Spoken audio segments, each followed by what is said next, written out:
Muy buenos días. Como siempre, reconocer la gentileza de las y los representantes de los medios de comunicación para atender esta convocatoria. El día de hoy queremos hacer público un posicionamiento sobre el tema de la reforma hacendaria que presentó el gobierno federal. Y nos acompañan Pablo Arriola y Blanca Mendoza, integrantes de la expresión UDENA al interior del PRD.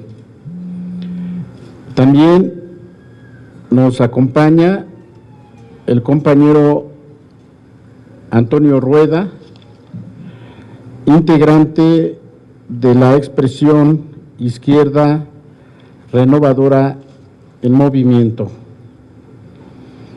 El compañero Camilo Valenzuela, integrante de la expresión Redir MLN.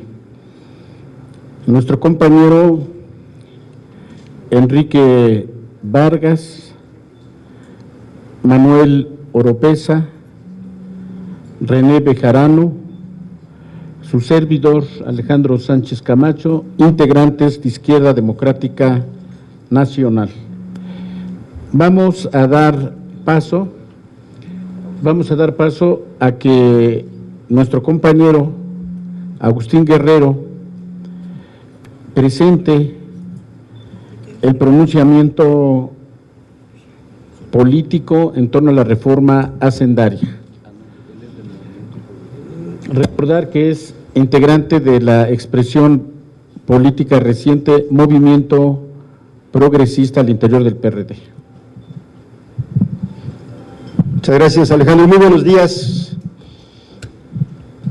Daremos lectura a este posicionamiento de nuestro bloque con relación a la propuesta de reforma fiscal y hacendaria que hace unos días presentó Enrique Peña Nieto a través del secretario de Hacienda y la cual consideramos es una gran tomadura de pelo al pueblo de México. El pasado 8 de septiembre, Enrique Peña Nieto presentó su proyecto de reforma fiscal a la Cámara de Diputados y a la opinión pública. Como todos los anuncios e iniciativas de su gobierno, están acompañados de una intensa campaña de publicidad y mentiras, con la intención de confundir y manipular a la ciudadanía. Nadie puede negar que la movilización popular y el debate que hoy vivimos en torno a las contrarreformas educativa y energética obligaron al gobierno federal a desistir, al menos por el momento, de avanzar en su intención de cobrar el IVA generalizado en medicinas y alimentos. Este es un logro importante de las fuerzas progresistas y democráticas del país. Ahora se pretende vender la iniciativa fiscal como una propuesta progresiva y con contenido social. Ciertamente hay algunos elementos de esta que pretenden acercarse a la visión de izquierda. Tal es el caso de la creación de la pensión universal para los adultos mayores a partir de los 65 años y la creación del seguro del desempleo.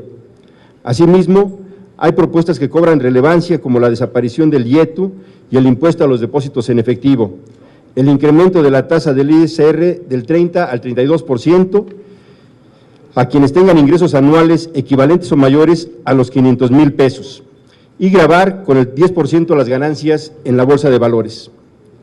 Sin embargo, el alcance general de la reforma fiscal es profundamente limitado. Esto es, un incremento en la recaudación de solo 240,000 millones de pesos que equivalen al 1.4% del PIB proyectado para el 2014. En otros rubros, la reforma de Peña Nieto es ofensiva hacia los ingresos de la clase media como el cobro de IVA en las colegiaturas, las hipotecas, los alquileres, los viajes en autobuses foráneos, los conciertos, la comida de mascotas y hasta en los chicles. simuladora en la supuesta desaparición del régimen de consolidación fiscal, que solo cambia de nombre, o profundamente privatizadora y neoliberal, como es el caso de Pemex. La propuesta pretende, de cualquier manera, incrementar la tasa general del IVA en los estados fronterizos, del 11 al 16%. Es además regresiva hacia el régimen de pequeños contribuyentes y hacia los contribuyentes del sector agropecuario en materia del impuesto sobre la renta. Es, sin lugar a dudas, grave que se pretenda legalizar los incrementos mensuales al diésel y la gasolina, con una estimación de 6 centavos mensuales para la gasolina magna y de 8 centavos para la premium. Entrando más al detalle, en alguna de las propuestas del PRI y Peña Nieto podemos destacar lo siguiente: del régimen de consolidación fiscal. En la iniciativa de una nueva ley del impuesto sobre la renta, se propone la eliminación del régimen de consolidación fiscal que se aplica a grupos empresariales y que es un mecanismo que han utilizado los grandes corporativos para evadir y eludir el pago de impuestos. Para 2013, el costo fiscal de este régimen se estima en 9.554 millones de pesos y para 2014 en 9.942. Es muy importante señalar que en realidad no se propone eliminar el régimen de consolidación fiscal, sino transformarlo en otro denominado régimen fiscal opcional para grupos de sociedades. Es decir, solo es un cambio de nombre, aunque en teoría con mayores elementos de control que limiten la planeación fiscal de los grupos empresariales y sus abusos. Este régimen de privilegio ya tiene 40 años y el país no se ha desarrollado. Es necesaria la desaparición total del régimen de consolidación fiscal, pero no es aceptable que se pretenda engañar a los legisladores y a la opinión pública con la artimaña de solo cambiarle de nombre. Con relación al impuesto al valor agregado, los cambios que se pretenden en este caso son una afectación directa a la clase media y a los ciudadanos de las fronteras, con poco impacto en la recaudación, tales como la eliminación del tratamiento a la región fronteriza. Se propone aplicar la tasa general del 6% en lugar de del 11% actual.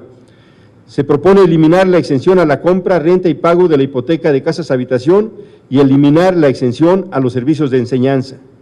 En lo referente al impuesto sobre la renta, se propone elevar la tasa del 30 al 32% a las personas físicas con ingresos gravables anuales de más de 500,000 pesos, lo que no nos afectará de manera importante. Sin embargo, debería aumentarse aún más la progresividad para personas físicas que ganan más. Por ejemplo, a los que ganen más de 1 millón de pesos, aplicarles una tasa de 34% y a los que ganen más de 5 millones de pesos, 36%. Con relación al régimen fiscal de Pemex, en la reforma hacendaria de Peña Nieto y apoyada por los firmantes del Pacto por México, entre ellos Jesús Zambrano, plantean aprobar aspectos esenciales de la reforma energética. El régimen se basa en la violación de los artículos 27 y 28 constitucionales, al sentar bases de contratos de utilidad compartida, asignaciones en exploración para privados y establecer regalías y dividendos con sociedades mercantiles y socios particulares. En el 2008 se formó la Comisión Nacional de Hidrocarburos, con el propósito de llevar una adecuada política petrolera, y hoy se propone contratar un comercializador del Estado para la recolección y venta de hidrocarburos. En el 2008 se creó el Fondo de Estabilización para la Inversión en Infraestructura de Pemex, fundamentada para que Pemex formalizara un fideicomiso, cuidando que los recursos de dicho fondo se administren, reinviertan en forma eficiente y transparente y se compense la disminución de los ingresos propios de Pemex. Hoy se plantea desaparecer dicho fondo y sustituirlo por una ley de ingresos de hidrocarburos, donde se crea un fideicomiso en control total de la Secretaría de Hacienda y Crédito Público. Este fideicomiso recibirá los ingresos derivados del petróleo, también realizará pagos, determinará y entregará al Estado porcentajes de utilidad operativa. Se elimina así toda autonomía presupuestaria y de gestión. En cuanto a los contratos violatorios a la Constitución, la propuesta menciona que la Secretaría de Hacienda y Crédito Público determinará el porcentaje de utilidad operativa de Pemex, propone un régimen especial de deducciones para el impuesto sobre la renta hasta del 100% en las inversiones para exploración, recuperación secundaria y mantenimiento, ahora que consideran inversión privada. Se deroga un capítulo de la Ley Federal de Derechos para dar facilidades al régimen fiscal expuesto para la explotación de hidrocarburos que se realice mediante asignación. Es contradictorio que se manifieste una autonomía presupuestal cuando la Secretaría de Hacienda y Crédito Público podrá solicitar a Pemex hacer ajustes periódicamente, mientras que en el gasto presentan que la paraestatal y los organismos subsidiarios ejercerán el presupuesto sin requerir autorización de la propia Secretaría. Siguen contemplando las subsidiarias e incluso se plantea abrir nuevos organismos subsidiarios, fragmentando más a la paraestatal y reiterando la expectativa de hacer un Pemex integrado, como propuso el PRD en su iniciativa de reforma energética. Se reitera la potestad para que Pemex realice negociaciones oficiales, gestiones sobre la posibilidad de acudir al mercado externo de dinero y capitales, así como contratar financiamientos externos y contratar obligaciones de deuda en moneda extranjera, pese a las experiencias negativas que se han reportado. Hay muchos temas más que valdría la pena señalar para dejar en claro lo limitado y demagógico de la propuesta fiscal del gobierno federal. Por eso decimos que es una reforma limitada, regresiva y demagógica en muchos de sus rubros, una tomadura de pelo al pueblo de México y a los legisladores. En esta perspectiva, la izquierda, y en especial el PRD, no puede y no debe acompañar en general una iniciativa de este tipo. Saludamos y vemos con profunda simpatía la ruta unitaria de los principales liderazgos de la izquierda mexicana como Cuauhtémoc Cárdenas y Andrés Manuel López Obrador, y de personalidades que merecen todo nuestro respeto y reconocimiento como el doctor Pablo González Casanova, el obispo Raúl Vera y el padre Miguel Concha. Esta ruta unitaria implica cerrar filas y anteponer el interés del país y del pueblo de México para evitar la privatización del sector energético nacional, rechazar la iniciativa de reforma fiscal del PRI, defender las libertades y los derechos humanos, respaldar y no criminalizar la lucha social, en especial la del magisterio democrático en la defensa de la educación pública y de sus derechos laborales. Esa ha sido y seguirá siendo también nuestra postura como militantes y dirigentes del PRD. Esa es la postura que seguiremos exigiendo al interior de nuestro partido.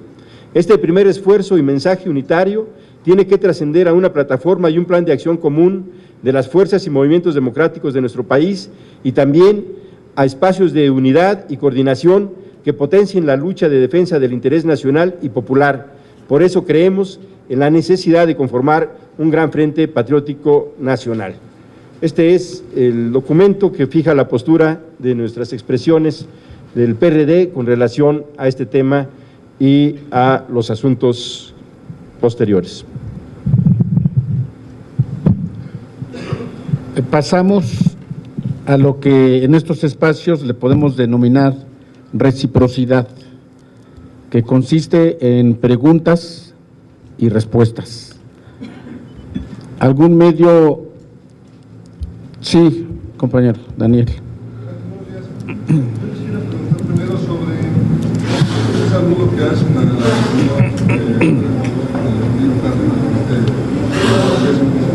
pedir la opinión sobre la negativa de Andrés Manuel a participar en los debates del Senado. Él considera que ahí no se arregla nada porque de alguna forma pues no le entra al debate en este asunto. Entonces la primera pregunta. Y una segunda cuestión.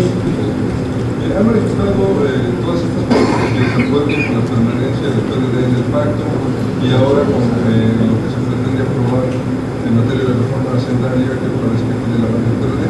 Preguntarle si en algún momento estas cosas, ustedes como representantes han valorado la posibilidad de abandonar el PRD e unirse a las filas de Morena.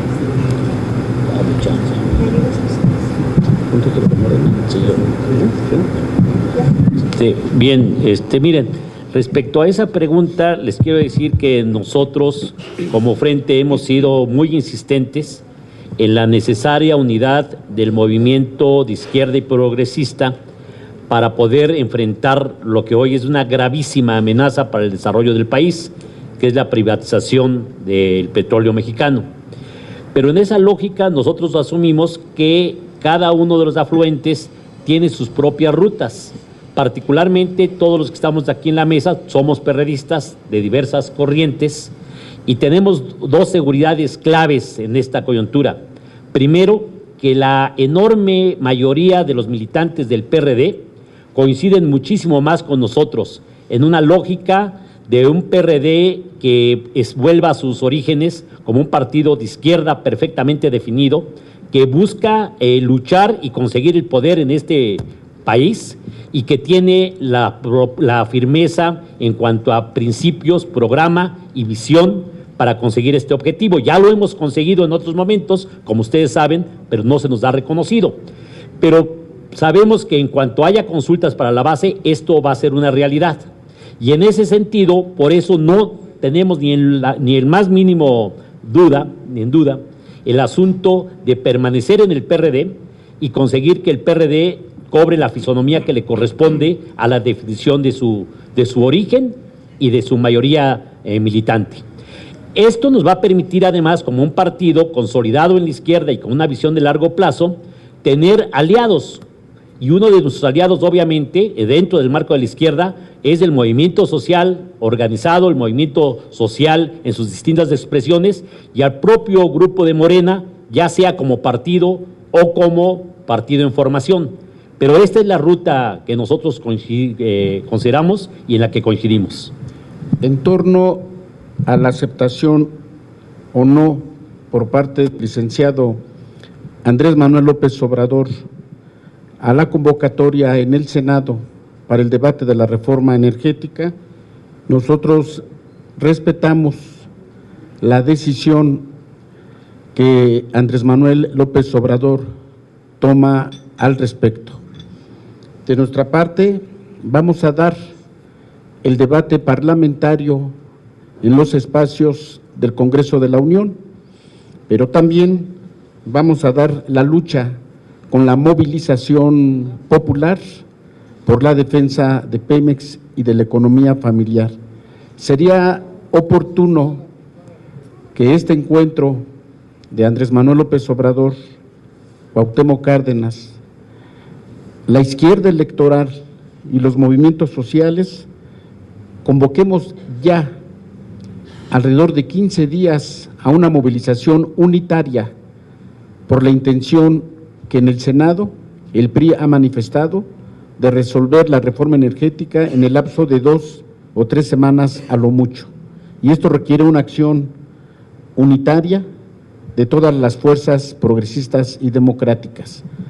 ¿Alguna pregunta más? Señor. Perdón, otro. Sí. De esto.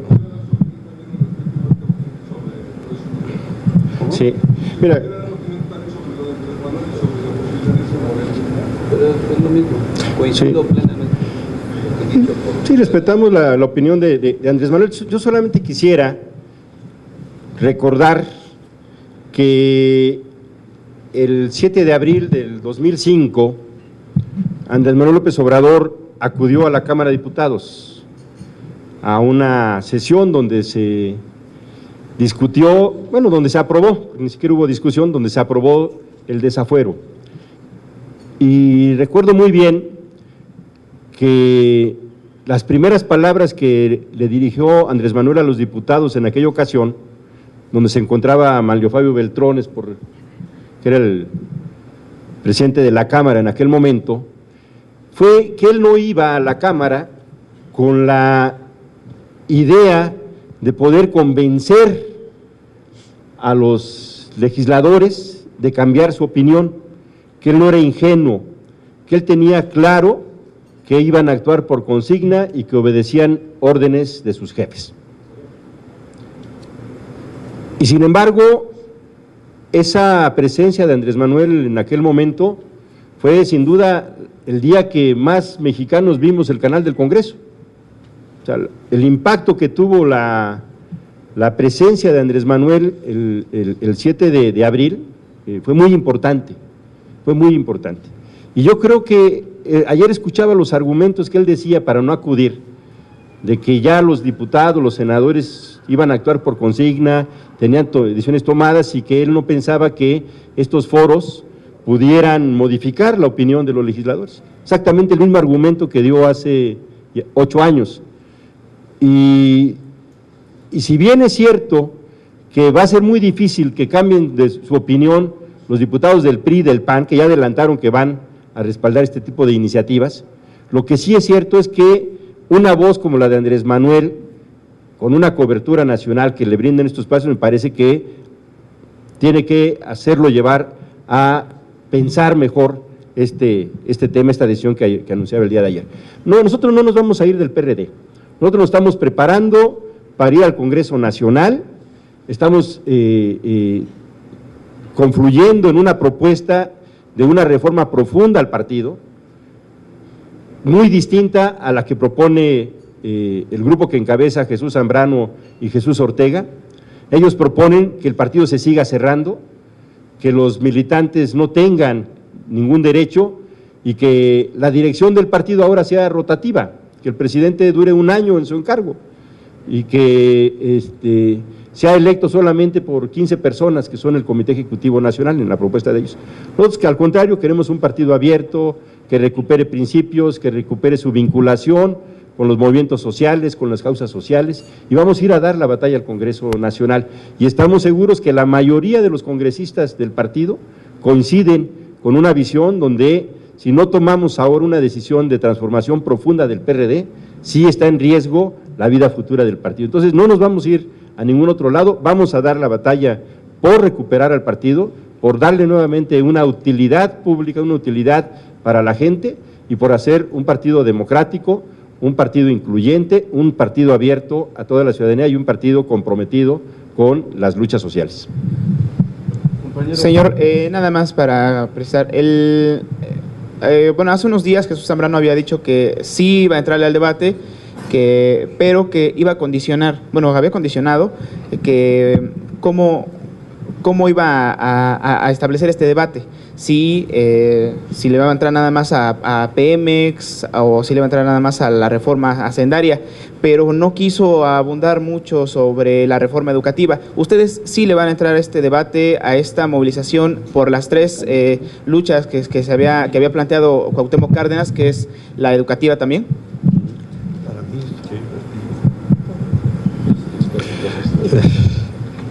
En la parte final del documento saludamos el llamamiento a unificar todos los movimientos sociales y políticos del país para luchar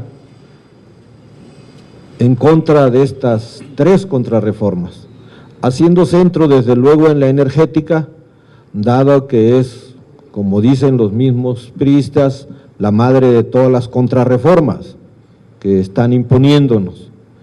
Entonces, nosotros no solo le vamos a entrar al debate en lo de la contrarreforma educativa, hemos estado apoyando el movimiento magisterial y buscando que se contribuir a que se generalice y se amplíe en todo el territorio nacional. Ahora, con los tiempos ya en que la contrarreforma energética viene y la hacendaria, se tiene que conformar un movimiento que abarque las 3 contrarreformas o la lucha contra las 3 contrarreformas. Queremos decirles que en el espacio de coordinación de la proclama de la que somos parte, fue donde se buscó este llamamiento unitario de Andrés Manuel, Cuauhtémoc, el obispo y don Pablo González Casanova y Miguel Concha, y desde ahí surge la iniciativa de un encuentro para el próximo miércoles en Serapaz, Servicios para la Paz, de líderes sociales y líderes políticos de todo el espectro de izquierda y de los movimientos democráticos y patrióticos. Estamos empeñados en esta iniciativa y, como lo decían nuestros compañeros, estamos luchando porque el PRD, en lugar de estar de fauna de acompañamiento del gobierno de Peña Nieto, enchufado al pacto, se mueva al reencuentro de este proceso unitario de las izquierdas y de todos los movimientos democráticos y patrióticos. Gracias, compañero Camilo. Sí, compañera del Sol, adelante. Adelante usted, por favor. Gracias, Marta Elba González del Sol de México, buenos días. El jefe de gobierno del Distrito Federal, se dice, está impidiendo el regreso de los maestros al Zócalo. ¿Cuál es su posición como corrientes internas del PRD respecto a esta situación? Le pedimos a nuestro compañero Pablo Arreola si puede dar esta respuesta, por favor. La base fundamental de las libertades en la capital es la libre manifestación y reunión de los ciudadanos. Y tienen todo el derecho los compañeros maestros de movilizarse y reunirse donde ellos crean conveniente.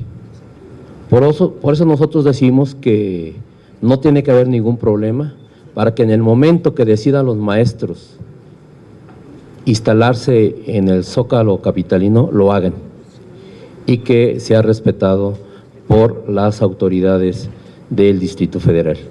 De las federales ya lo conocemos que no lo van a hacer, su posición es represiva, su posición es en contra de toda manifestación ciudadana, pero para el caso de la capital, pues la solicitud es que haya respeto a la decisión que tomen los maestros, y no nomás ellos, sino también los movimientos que se van a manifestar de aquí en adelante, que tiene que ver con el asunto de en contra de la privatización del petróleo, en contra también de políticas que van a perjudicar a la economía de las familias en México. En concreto estamos hablando de esta reforma hacendaria.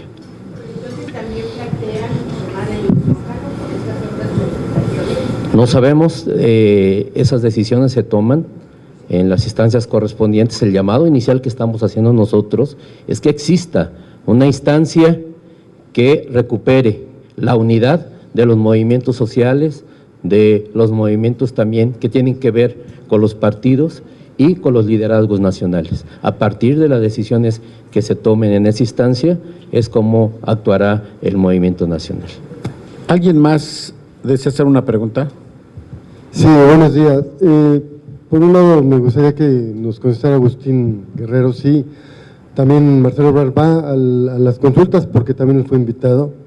Y por el otro, bueno, Zambrano dice que él sí está de acuerdo con el asunto de la energético, hay acuerdo en el partido, pero que definitivamente en la cuestión educativa, en la reforma educativa, no hay marcha atrás, ¿no? Y no va a mover ya nada, ¿no? Y al parecer ya es un caso perdido, ¿no? Entonces, ¿qué caso tendría seguir peleando por ahí? Bueno, en el caso de la invitación a Marcelo Ebrard, él está confirmando la asistencia a estas mesas. Habrá que fijar nada más el día en el cual estará. Entiendo que empiezan el lunes con una exposición y una participación del amigo Cuauhtémoc Cárdenas, y en el curso de la semana estará también Marcelo Ebrard presentando la postura del PRD, defendiendo la postura del PRD en este tema. Con relación al asunto de cuál debe ser la postura del perredismo en la reforma energética, quedó muy clara desde hace 2 meses, donde se resolvió que el PRD no va a acompañar ninguna reforma que tenga por objetivo modificar la Constitución. Ese es un acuerdo del partido. Está incluso en nuestro programa, que ninguna reforma que modifique el estatus administrativo y jurídico de Pemex, que parta de una modificación constitucional, el PRD la va a acompañar. Es decir, nuestros diputados están obligados a votar en contra. El mismo Zambrano en algunos momentos ha expresado que él está a lo que el ingeniero Cárdenas en este tema establezca en términos de la propuesta del partido, pero que también comparte el asunto de que no haya reforma constitucional.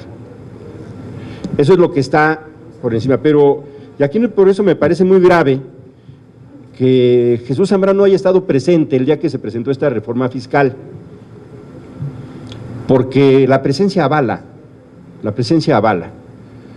y estaba aplaudiendo más que Camacho, el presidente del PRI, estaba muy aplaudidor ahí con Peña Nieto, avalando una iniciativa que es esta ley sobre ingresos de hidrocarburos, que parte de la reforma al artículo 27 y al 28 constitucional. Esta ley de hidrocarburos ya menciona un nuevo sistema tributario sobre los dividendos que se generen en los contratos compartidos de utilidad compartida, habla de asignaciones, que hoy eso está congelado en Pemex, pero no hay asignaciones como tales, y aquí el asunto es que en el momento en que Zambrano avala esta reforma, o sea, la ley de hidrocarburos, implícitamente está aceptando la reforma constitucional al 27 y al 28, porque sin esa reforma esto no existe. O sea, todavía no se aprueba la reforma al 27 y 28 constitucional y ya están estableciendo un régimen tributario distinto para Pemex, ¿no?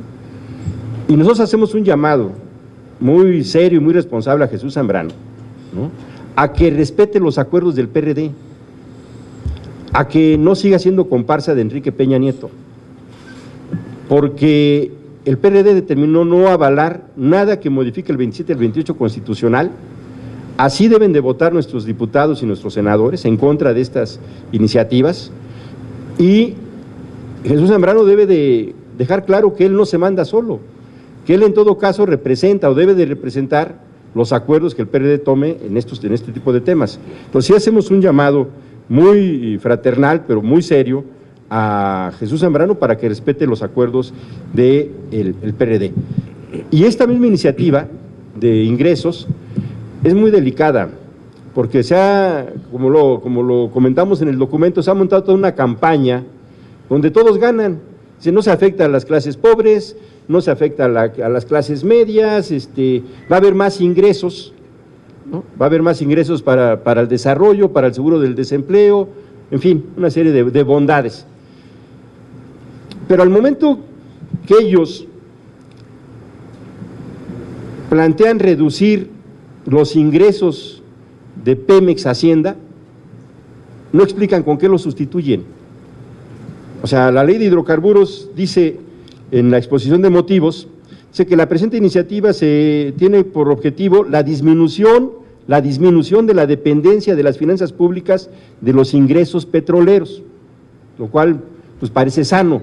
Hoy el 40% de los ingresos nacionales vienen de Pemex. Disminuir esto pareciera una medida sana, nomás que hay que ver con qué se va a sustituir esa falta de ingresos. Dice, como un primer paso para cumplir la meta, un nuevo esquema tributario de Pemex que flexibiliza su carga impositiva mediante un tratamiento más racional y reconoce de mejor forma las condiciones técnicas y operativas de la empresa. ¿Con qué lo sustituyen? Con deuda. Ese es el que también viene en este paquete de reforma, es decir, lo que vamos a dejar de recibir en la propuesta, en la visión de Peña Nieto, de ingresos petroleros, porque ahora se le va a dar a las empresas privadas como parte de las utilidades, esa diferencia se propone que sea subsanada por un techo de endeudamiento del 1.4%, es decir, 250,000 millones de pesos al año. Entonces, al final, termina pagando el pueblo de México vía la deuda este esquema de privatización de Enrique Peña Nieto. Ese es el asunto de fondo. Entonces, y eso es lo que está avalando Jesús Zambrano con su presencia, este atraco. Y por eso le exigimos a Jesús que se defina. Si está con Peña Nieto, tiene todo el derecho de hacerlo, y si está en el PRD, tiene que defender con fuerza, con vigor, los acuerdos del partido.